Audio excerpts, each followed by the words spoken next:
Good morning. Welcome back into Wake Up America. After 3 years of denials, FBI Director Christopher Wray finally admitting that COVID likely came from a lab. There is not a consensus right now in the U.S. government about exactly how COVID started. There is just not an intelligence community consensus. What the president wants is facts. He wants the whole government designed to go get those facts. And that's what we're doing. And we're just not there yet. The president wants to get to the bottom of this because he thinks it's incredibly important to figure out, to get a sense where COVID-19 originated from.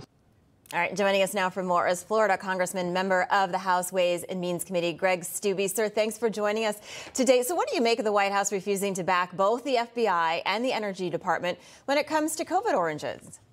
Well, they've gotten so used to lying to the American people that they just continue to lie. They know it came from the lab. They just don't want to admit it because Biden and his family are completely compromised when it comes to China. I was on the Foreign Affairs Committee last Congress. We released a report that it came from the lab. I actually think the question now is did China intentionally release COVID on the world, or was this something that accidentally leaked?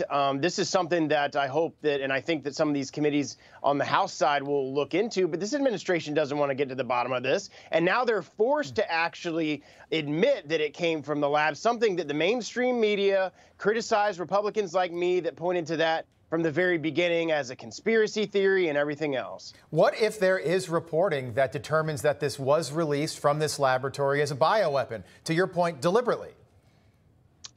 I think I would not be shocked. The Chinese Communist Party is the #1 national security threat to the United States. I obviously don't have evidence that there was an intentional leak right now, but I certainly wouldn't be shocked that that was something. Look, you had Trump coming into his reelection. They hated President Trump because of the policies that he took, strong on China, would love nothing more than having somebody like Biden who's compromised in the White House. So it would not shock me at all. And if that is the fact, then this administration and our government needs to act accordingly. So does the rest of the world, quite frankly. So does NATO, the UN, the World Health Organization that's basically run by the Chinese Communist Party. We need to take a strong action against that type of release from the Chinese Communist Party, if that in fact is true. Yeah, and of course concerns what if they're working on something else? Because as you said, they're a threat to us. China warning Twitter CEO Elon Musk against sharing posts that promote the lab leak theory of coronavirus. Congressman, what do you think they're trying to hide?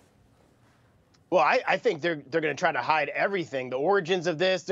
China will continue to say, oh, this didn't come here. That's just the Americans saying that, the conspiracy theory on Americans and we don't like the Chinese. So they're going to the Chinese Communist Party is going to completely deflect on this. And they have a complicit administration that's helping them do it. Instead of an administration that cares about America first and that cares about the hundreds of thousands of Americans that died from COVID and wanting to get to the bottom of how it happened, if it was intentional or not intentional, and having some retribution and some response for it being generated from the Chinese Communist Party. Congressman, I want to quickly get to something your colleague, as we pivot here. This is a big pivot, but your colleague Tim Burchett says that when the congressional baseball game happens this summer, he can hit off you without any problems. Take a listen.